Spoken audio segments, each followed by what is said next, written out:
Après avoir attendu des centaines d'années, lundi pourrait marquer la création d'une patrie tant désirée par les Kurdes.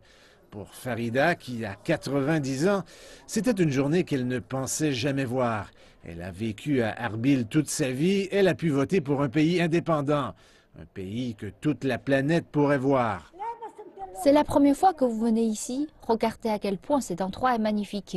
Pourquoi ne pourrions-nous pas avoir notre propre pays?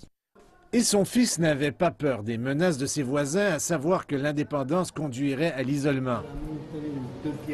Nous ne sommes pas inquiets de la position de l'Iran et de la Turquie. Nous sommes au Kurdistan et nous aimons le frère Massoud Barzani. Le président Barzani a voté tôt dans la journée. Il a été l'architecte de ce référendum sur l'indépendance. Et alors qu'il disait qu'il allait démissionner, l'indépendance serait un héritage spectaculaire. Dans les territoires contestés contrôlés par les forces Peshmerga, la milice kurde, le vote a également eu lieu. Ce sont des secteurs où les Kurdes ont chassé le groupe État islamique. Mais ils pourraient aussi redevenir des endroits disputés très bientôt, puisque le Parlement irakien à Bagdad a exigé que des soldats y soient envoyés pour les reprendre aux Kurdes. Les Kurdes disent qu'ils sont là pour rester.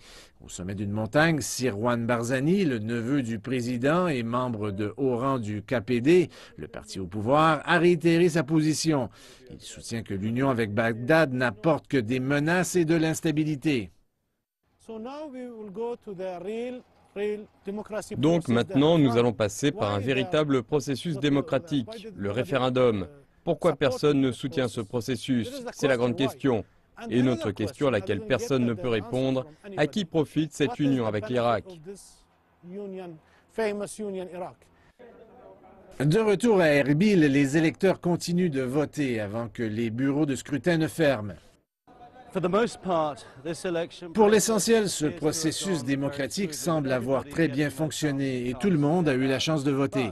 Mais si, comme on s'y attend, un vote écrasant pour l'indépendance est enregistré aujourd'hui, la tâche la plus difficile reviendra à l'administration kurde qui devra s'organiser pour que la transition se fasse de manière stable et pacifique avec le gouvernement à Bagdad.